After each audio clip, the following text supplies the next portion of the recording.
so sick right now, but I'm gonna try my very hardest to read you some stories. Nar has not left me alone in days. I picked out some Let's Not Meet stories, and I actually, okay, so I was on Reddit and I looked at my name, which is a horrible idea because I don't want to see what people say about me, but I realized that someone made a cjades Reddit. That's why I could never like get the subreddit cjades, like just cjades, because it already exists, and it's full of your guys' stories because I don't think people realize that that's not my subreddit. And so I went through it and I found stories that I'm really scared to read, and they seem like insane, and it was like just full of stories. So we're gonna read some from that. But if you do have any stories you want to share with me, I will have my actual subreddit linked down below. It's not just cjades, it's like spoopy something, I don't fucking know. I went to Taylor Swift this weekend, and then I also went to the Renaissance Festival, and so I feel like all of that just left me feeling like shit. I did so much, I didn't have a break, and I was around so many people. So it's no surprise that I'm dying. I picked out 3 stories. Nar is moving my tripod. I picked out 3 stories. I'm gonna read 2 and see how I feel.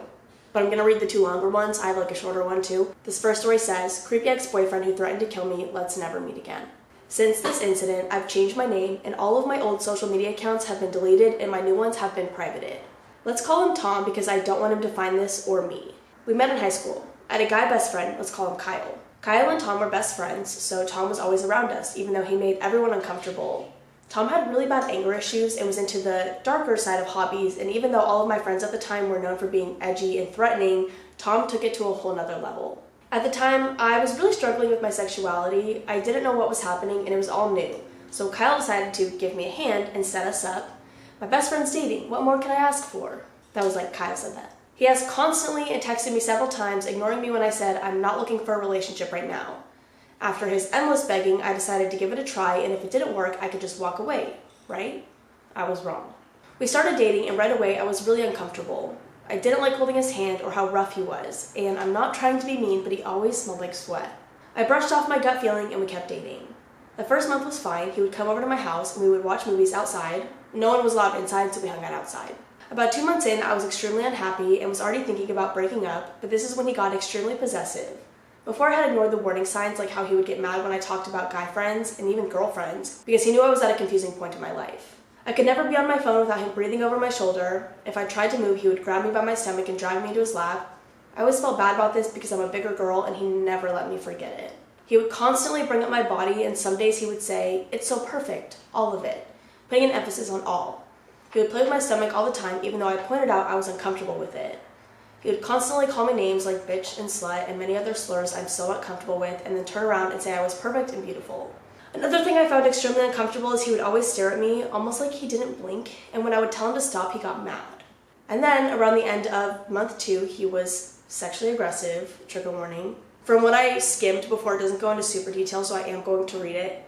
If it gets bad, I will stop. He was a lot stronger than me, and he knew it. He also carried a large hunting knife with him at all times, and he would randomly pull it out to show me he had it, and lay it down open, close by where he could grab it.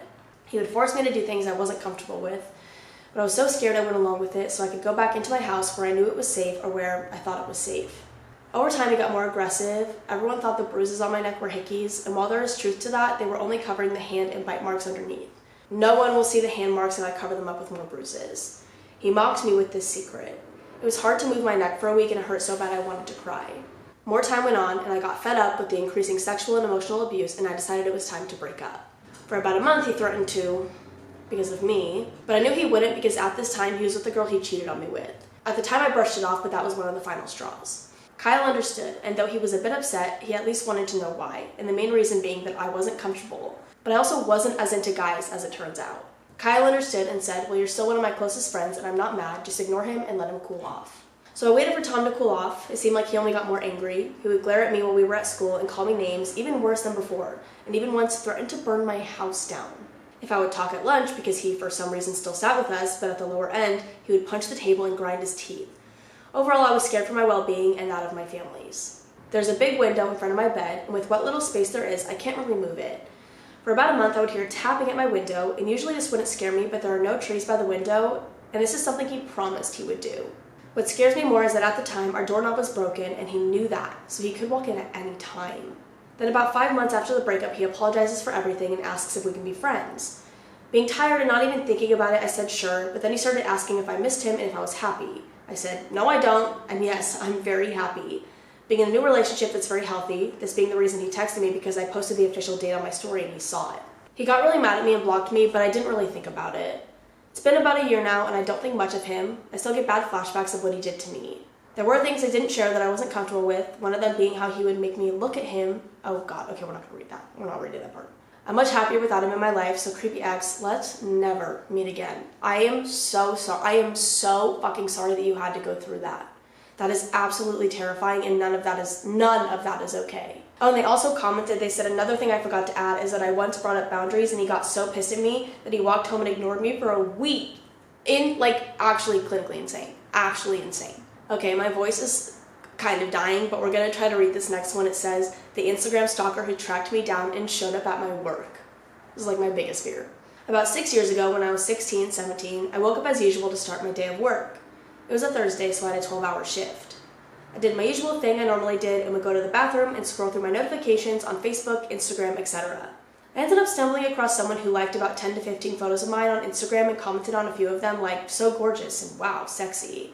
I immediately felt creeped out and clicked on this person's profile, noticed I had no idea who he was, so I ended up blocking him immediately. I went about my day traveling to work and had a good busy day so far, until one of my coworkers went on her lunch break. She came back in with her lunch and I was in the back room doing some washing and cleaning up some cups and plates that clients had used. The look on her face when she walked through the door was so confusing, I asked her if she was okay. She asked me if I knew anyone with a darker complexion, and I said, no, why is that? She proceeded to say, some guy out front of our salon pulled me aside and asked if I work with someone called Cassie. I told him yes. He asked me if he had red hair and if we were friends, and I proceeded to say yes. I was so confused and had no idea who this person could be, so I asked if he had said anything else, and she says yes. She then went on to say, he also said he flew from Melbourne, state in Australia, either a 10-hour drive or a 1.5-hour flight, to here to come and see you.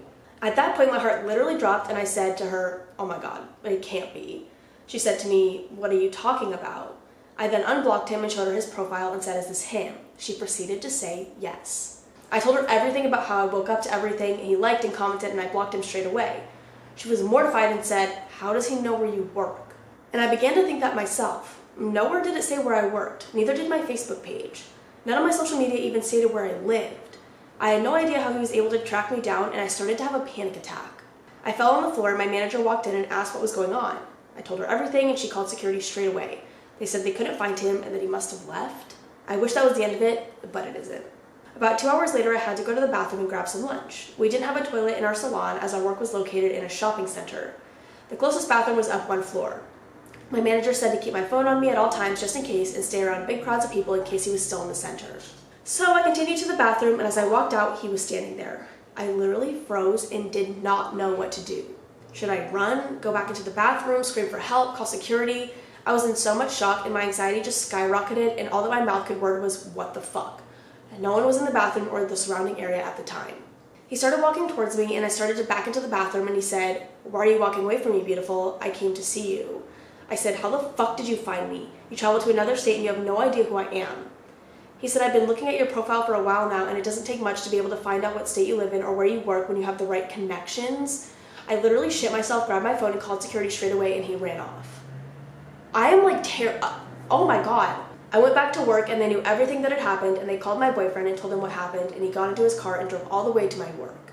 My manager gave me the rest of the day off to report this person, which is what I did. I gave them a statement and told them what had happened, and at first they thought I was making up or I was being overdramatic, but they saw how anxious I was telling them the story, and I ended up having another panic attack whilst making the statement, and they confirmed with security what had happened. Me and my boyfriend left, and I ended up staying at his place for the night, and I didn't want to go home in case he somehow managed to find my home address. To this day, I have not heard anything from this person. All my social media is private now. I have a child, and it scarred me for life, thinking someone can track down your whereabouts so easily, as I not only need to think about myself, but my tiny human. Please, please, please don't add or accept random people on your social media and have things set to private. Unfortunately, Instagram didn't have the option to set your Instagram to private when all of this happened. I'm so thankful they have the option now, as the world is just getting worse and worse. That is absolutely terrifying. I actually hated that. Like, I wish I hadn't read that, because now I'm gonna be so paranoid. Like, so paranoid. And I think I am gonna read the last story because I feel okay. This one says, Dear Mom Stalker, let's not meet again. My camera's gonna stop recording. Hello, I didn't think I would ever share this story, like ever. Mainly because I didn't know all the details until recently, but maybe you guys will enjoy it. When I was 11, my parents got divorced. I lived with my mom after that. For the first 2 or 3 years, my mom and I lived in an apartment building. It was a pretty small apartment complex and only took about 15 to 20 minutes to walk around the entire thing if you were taking a stroll. At this point, I was about 13 or so and walked around by myself quite often. I was on a health kick, so I would walk a lot. One day I was leaving my apartment and noticed a man walking behind me. I would like to think I'm observant enough, or else I would definitely have missed him. I hadn't ever seen him around before, which was kind of weird because I knew most of my neighbors. Nar. Just completely knocked over my camera. I kept my eye on him, but it's an apartment complex and people go on walks all the time. The sidewalk in front of my door went between 2 apartment buildings and led to the road directly behind them. I crossed the street and noticed the man had quickly moved to the end of the sidewalk, right before the road. I got a gut feeling this wasn't my usual being paranoid thing and decided to only walk in very public areas. My usual walk went through a semi-secluded park, but I didn't want to risk it. Nar! I circled around once, only glancing back when I could be inconspicuous, like crossing roads or when a car passed by, and he was definitely following me at this point. I even took a route that had no sidewalks to make sure. Once I got back to the front of my apartment complex, I walked into the front office and stopped like I was buying something from the vending machine. He walked in and I just booked it out the back door and went home. I didn't tell my mom because I didn't want to worry her, but I did stop going on walks by myself for a while. About a week or two later, 2 police showed up at my door, to which my mom told me to go into my room. At the time, I had no idea why they were there, but I know now that the man following me had been stalking my mom for months, and he followed me because he saw me leave our apartment. At the time, it was just me and my mom, and I can't even begin to think what would have happened if he tried anything. I have no idea how my mom knew him, why he was stalking my mom, or why he followed me, and while I haven't seen him in the last 7 years, I don't really want to, so to my mom's stalker, let's never meet again. Wait, so did he go to jail or prison or anything? Because like police showed up, so they like knew he was stalking your mom, and Nar is, I'm gonna kill him. Well, actually, I'm gonna kill him though. So did he get in trouble? Like I'm kind of confused. Like did something happen? Because you said you haven't seen him in 7 years. Did he like go away? Because he should. That is all I have for now. I hope you guys enjoyed. If you have any stories you want to share with me or the community, I will have my subreddit linked down below. I'm gonna go because my voice is slowly leaving me. My throat really hurts. So I'm gonna leave. I'm gonna ramble a little bit at the end of this though because I wanted to thank you guys for how kind you were to me from my last video, but we'll get into that. I love you guys so much. I will see you in the next one. Bye. I have to like move my camera over because Nara keeps knocking it. I'm scared it's gonna completely fall off the counter. I'm also gonna like whisper because my throat's killing me. But I needed to get a video done. I like needed to. Also had a cough attack if it looks like I'm crying, that's why. I wanted to thank you guys because I know I said I probably wasn't gonna read the comments on my last video, but I ended up reading some of them and everyone was so kind, and I know you guys always are, and it's like I got so many nice DMs and everything, and I just wanted to thank you guys because I feel like I got really anxious when that video was supposed to go up, and I didn't have service because I was at the Renaissance Festival, and I was about to like stop the video from going up because I was like really anxious. I just like get anxious about sharing that stuff sometimes. I'm not really sure why, because I am very open with you guys about certain things, but it's just hard to talk about something when you're like so insecure about it. Like, I don't know, because you don't want to like bring attention to it, I guess. And so thank you guys for all the really nice comments and messages. I really appreciate you. Like, it made me feel a lot better. And then to the people saying like this is exactly what he wanted, like he wanted a reaction out of you, he doesn't watch my YouTube videos, he watches my Facebook, and they cut out my rambling on Facebook. Like it's just like scary stuff on Facebook. It's definitely not me, like my personality at all, which is why I think people think they can say whatever they want because they don't see me as like a person because they don't know anything about me. I don't know, but that's just like my theory, I guess. But these parts of the videos are not included on Facebook from what I know. I don't really look, honestly, because I hate reading comments and stuff, and Facebook it's very easy to see the comments, and I try to avoid that at all costs. Whatever. What I wanted to say was thank you. I went to Taylor Swift. I had so much fun.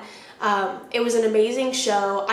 I was kind of dying because it was a very long show, and I have a really bad back and really bad knees and really bad, like my feet were killing me. So I like sat down for some of the show, and I was like scared. I was like, someone's gonna post a picture of me sitting down and I'm gonna get canceled for like sitting at Taylor Swift or something. But I did have to sit down for some of the show, but I could still see the screen perfectly fine between like the 2 people in front of me. I could like see perfectly, so I could still see the show. It wasn't like my vision was blocked or anything. I just like had to sit down because the show was over 3 hours. It was like 3 hours and like 15 minutes, I think, which is such a long concert. Like I don't know how she's gonna do X amount of shows, like they're all that long. Like it's crazy. Like Taylor's set was over 3 hours, so the whole show was maybe like 4 or 5, with like opening acts. I'm pissed at myself because I didn't get merch. We waited in line for over an hour and my friends all got merch, but I was like, I don't really like anything, to be honest. Her merch like isn't super impressive, but there was one like half zip like jacket that I wish I would have gotten, but I also didn't want to spend like $80 on, because so this is Nessa's merch. It's like a jersey and there's like angel wings on the back. And so I like this. I think it's cool. It's like a jersey. And I spent $80 on this, I think, like maybe 70. And I was like, I don't want to pay $80 for a jacket that doesn't even really have anything on it. Like, I don't know. And so I didn't get it, but I regretted not getting it. So if you go, make sure you get merch if you're like debating on it. Make sure you get some, because you're going to be like me and regret it, even though you stood in line for over an hour. But like I was saying, I had a really good time at the show. It was super fun. Seeing like my friends like fangirling and crying, it made it all worth it. Like the fight for tickets and everything, like, because my friend Demi, it was her birthday actually, and she came from Texas to go to opening night. She was like sobbing during All Too Well, like Mirror Ball, like I don't know, it was like really cool. And I wasn't standing next to my sister, but I know my sister was like tearing up when Taylor came out, because she was like, this is so surreal. And it was just, I don't know, it was so cool. She sang All Too Well, the 10-minute version, and I was screaming my little head off. Sorry, I keep having cough attacks, and then my eyes start to water, so it looks like I'm literally crying. And we went to the Ren Fair on Sunday, and that was interesting. I've never been to the Ren Fair before. I don't know if that's like a thing in other states, or if that's like an Arizona thing, the Renaissance Festival. I don't know. I didn't really know what it was, but my sister really wanted to go, and so we all went. It was interesting. It was cool. It was like just people like dressed up, not giving a fuck, walking around doing their thing. And it was cool. It was like, it looked Renaissance-y, and we watched jousting. Like, I was like, where the fuck are we right now? But it was cool. I had a really good time. But yeah, I'm gonna go because I think I need to sleep. I think I need to sleep off some of this sickness. But I love you guys so much. My nose is stuffy, my throat is itchy, and I keep coughing, and I want to die, but it's fine. Hopefully I'll get over it. I'm going to film a TikTok video for my other video this week, so that way I don't really have to talk that much. But yeah, okay, I'm going to go. See ya!